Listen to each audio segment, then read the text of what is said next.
সাংবিধানিক ও সংবিধিবদ্ধ প্রতিষ্ঠানের নিয়োগ কমিটি, যেটা এনসিসি বলা হয়েছিল। এটা সবাই নিশ্চয়ই জানেন বাই দিস টাইম যে মানে ন্যাশনাল কনস্টিটিউশনাল কমিটির যে আলোচনা শুরু হয়েছিল কালকে তো বন্ধ ছিল, আগে যে আলোচনা ছিল সেটা কোনো পরিণতি পাচ্ছিল না। এটাকে যেরকম করে কমিটি প্রেজেন্ট করেছিল সেই ব্যাপারে প্রধান আলোচনা বিরোধিতা ছিল বিএনপি। এই প্রস্তাবনার উদ্দেশ্যটা এরকম ছিল, যেটা আমরা বলেছি তা হচ্ছে যে সাংবিধানিক প্রতিষ্ঠানগুলো তার যে ম্যানিং, পোস্টিং, তার সাথে সাথে সংবিধিবদ্ধ প্রতিষ্ঠান, এই জায়গাগুলোতে সরকারি ইনফ্লুয়েন্স যেন না থাকে। অতএব নিয়োগের ক্ষেত্রে এটা যতদূর সম্ভব সরকারি প্রভাব মুক্ত থাকে। এবং সেই জন্য এই প্রস্তাবনার মধ্যে ছিল, এর একটা কমিটি ছিল 7 জনের, জানেন কারা কারা ছিল। যতদূর সম্ভব এটাকে একটা ব্যালেন্স করে নিউট্রাল পজিশনে রাখার চেষ্টা করা হয়েছিল। এর চাইতে বেশি নিউট্রাল হয়তো করা যায় না, কারণ 7 জন হয়তো 4-3 হয় অন্তত, যদি সবচেয়ে কাছাকাছি ডিভিশন করেন। কিন্তু ওনাদের আপত্তি ছিল, হয়তো জানেন আমি জানি না, আপত্তি ছিল যে এতে করে এক্সিকিউটিভের পাওয়ার একেবারে জিরো করে ফেলা হচ্ছে, যেটা আমরা ঠিক মনে করি। কারণ এক্সিকিউটিভের পাওয়ার কেবল এই জায়গায় সীমাবদ্ধ না। এক্সিকিউটিভ মানে তো গভর্ন করে, সমস্ত গভর্নেন্সই তার ফ্রিডম আছে, তাদের পাওয়ার আছে, ইন্ডিপেন্ডেন্স আছে। কিন্তু এটা তারা মানতে পারেন নাই। শেষ পর্যন্ত প্রস্তাবটা করা হয়েছিল যে এইটাকে সাংবিধানিক ও সংবিধিবদ্ধ প্রতিষ্ঠানের নিয়োগ কমিটি বলা হবে। এনসিসি বললেই একটা সুপ্রাবডির মতো মনে হয়, সেরকম যেন না হয়, সেটা বোঝাবার জন্যে। তারপরেও এটা নিয়ে আজকে যখন আলোচনা হয়েছে, এই আলোচনায় আসলে ঐক্যমত্য হয়নি। ওনারা ওনাদের আগের পজিশনেই আছেন। আর আমাদের কাছে মনে হয়েছে এই কনস্টিটিউশনাল পজিশনগুলো যদি আমরা এখন রিভাইভ করতে না পারি, এখন রক্ষা করতে না পারি, তাহলে গণতন্ত্রের কথা যেটা বলছি সেটাকে সেফগার্ড করার মতো প্রতিষ্ঠান না থাকলে কীরকম করে হবে। অতএব আমরা আমাদের জায়গায় আছি, কিন্তু তারপরেও আমি বলছি যে আমরা আমাদের জায়গায় থেকেও কিন্তু এখন পর্যন্ত আলোচনাগুলো যথেষ্ট পরিমাণে হেলদি আছে এবং সেরকম করে চলছে।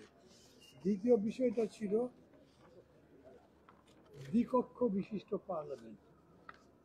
এখানে 2 বা 3টা দল কেবল বিরোধিতা করেছে, যারা একেবারেই দ্বিকক্ষ চান না। আমরা দ্বিকক্ষ চাই, কিন্তু প্রায় সবারই এই দ্বিকক্ষের কনস্ট্রাকশন, এটার পাওয়ার অ্যান্ড ফাংশন নিয়ে কথা আছে, এবং সেই কথাগুলো সবই একরকম তা না, আলাদাও আছে। এবং এটার মধ্যে প্রধানত সমস্যাটা এরকম হয়েছে যে বিএনপির পক্ষ থেকে বলা হয়েছে লোয়ার হাউস হবে 300 আসনে, আগে যেরকম ছিল। তার ভোটিং প্যাটার্নও আগের মতো হবে, ক্যারেক্টারও আগের মতো থাকবে, এবং ওইখানে প্রাপ্ত আসন সংখ্যা অনুযায়ী আপার হাউসটা গঠিত হবে। এইটাই মূল বিরোধের ব্যাপার হয়েছে। কারণ নিচে যে প্রপোর্শনে আসন পেয়েছে, সেই প্রপোর্শনে যদি উপরে ওই আসনটা দেয়, উপরে বলা হয়েছে 100 জন, তো তার মানে কি নিচের রেপ্লিকা হলো, তো নিচের প্রতিবিম্ব, প্রতিচ্ছায়া যাই বলে, একই জিনিসের প্রতিচ্ছবি হচ্ছে। আমরা বলছি যে এইটা না, আমরা আপার হাউসটাকে চাই যে এটা সংখ্যানুপাতিক হারে হোক। তাতে হয় কি, জিপিআর, তাতে হয় কি, এটা একটা ভেরিয়েশন আসে।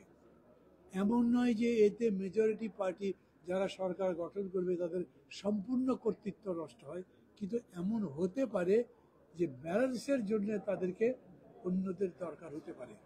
বিশেষ করে ধরেন যে কনস্টিটিউশন অ্যামেন্ডমেন্টের ব্যাপার যদি হয়, আমাদের প্রস্তাব হচ্ছে লোয়ার হাউসের 2/3 তো পাশ হতেই হবে, আপার হাউসে আমরা ছাড় দিচ্ছি, 51-49 হলেও পাশ হবে, মানে সিম্পল মেজরিটি। সেই সিম্পল মেজরিটিতে যদি পাশ হয়, সেইখানে এমন হবে প্রাপ্ত ভোট অনুযায়ী অন্যান্য দলেরও লোকজন থাকবে। তার মানে একটা দল এককভাবে চাইলেই সংবিধান যখন তখন পরিবর্তন করতে পারবে না, অন্যদের সাথেও কথা বলতে হবে।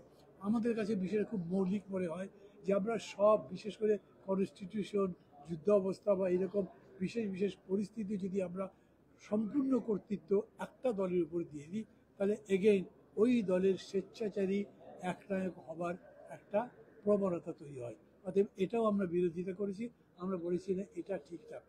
এইটা নিয়ে আমরা শেষ পর্যন্ত বলেছি আমাদের যে কমিশন তারাও আরো মানে অনুরোধ করেছে বিএনপির কাছে যে এই প্রস্তাবটা তারা মেনে নিতে পারে কিনা, যে আপার হাউসে আমরা সংখ্যানুপাতিক হারে হলে সেই ভিত্তিতে যদি হয় তাহলে তারা মানবেন কিনা। সারুদ্দিন সাহেব তাদের প্রতিনিধিত্ব করেছেন, উনি বলেছেন যে আমি এখন এখানে এরকম বলতে পারবো না, তবে আমি কমিটিকে বা পার্টির সাথে এটা বোঝার চেষ্টা করব, করে দেখা যাক কোথায় আসে। সো লাস্ট ওয়ার্ড হচ্ছে নাথিং ইজ স্টপ, এখন পর্যন্ত অন আছে, আবার আমরা বসবো, চেষ্টা করব যদ্দূর সম্ভব ঐক্যটা গড়ে তুলে একমত হয়ে, যেটা ঐক্যবদ্ধ কমিশন চেষ্টা করছে, আমরাও চেষ্টা করছি। Immigration to Canada. We provide the best quality service and solution for Canada immigration. Please visit our website and contact for details.